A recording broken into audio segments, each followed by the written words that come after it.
Baik, saya akan membahas bagaimana dampak pandemi COVID-19 terhadap kesehatan mental.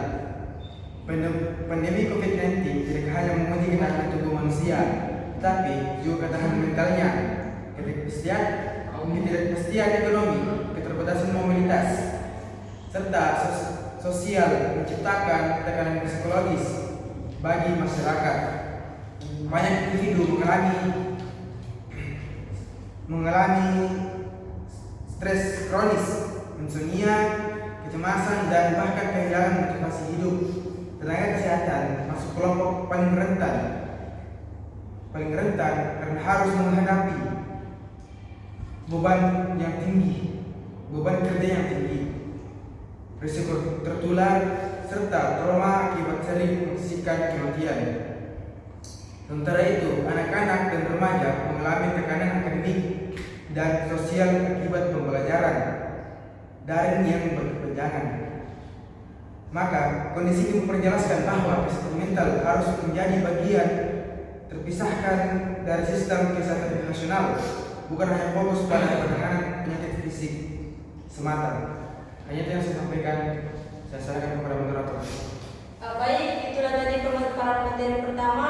Pemaparan materi kedua akan disampaikan oleh Hilda. Kepadanya saya persilakan. Baik, saya akan menjelaskan tentang faktor risiko bunuh diri pasca COVID-19, yaitu ada 5. Yang pertama itu gangguan mental atau depresi, bipolar, dan skizofrenia. Yang kedua itu kesepian dan sosialisasi sosial. 3. Tekanan ekonomi dan kehilangan pekerjaan. 4. Riwayat kekerasan atau trauma. 5. Kekurangan dukungan sosial dan stigma. Upaya pencegahan itu ada 5. Yang pertama itu edukasi kesehatan mental, pelatihan deteksi dini, kampanye anti stigma, pendekatan spiritual sosial, dan peningkatan akses konseling. Saya kembalikan ke moderator. Baik, itulah pemaparan materi kedua. Pemaparan materi ketiga kepada Muhammad Alvito, saya persilakan. Baik, saya akan melanjutkan materi yang dipaparkan saya akan lanjutkan kebijakan pemerintah tentang kesehatan mental di Indonesia.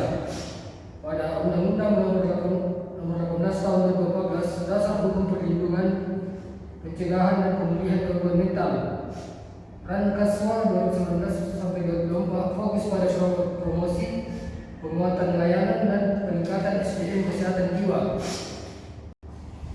integrasi layanan puskesmas, memudahkan akses masyarakat terhadap layanan dasar kesehatan jiwa, program sejiwa, layanan konseling daring,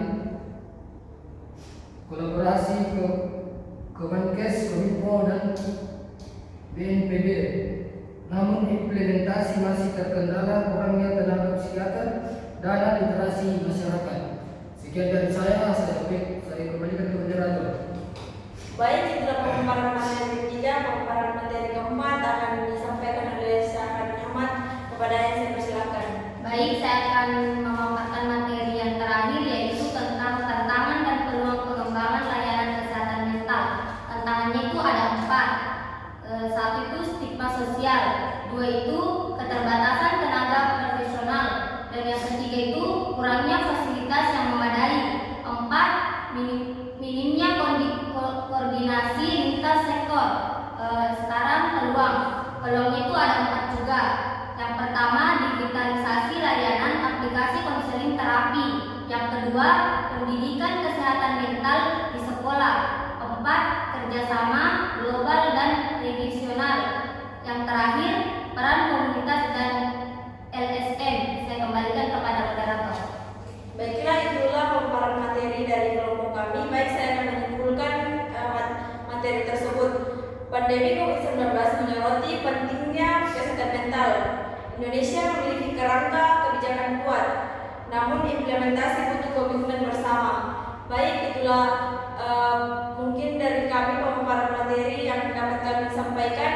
Kurang dan lebihnya mohon dimaafkan. Wabillahi taufiq wal hidayah. Assalamualaikum warahmatullahi wabarakatuh.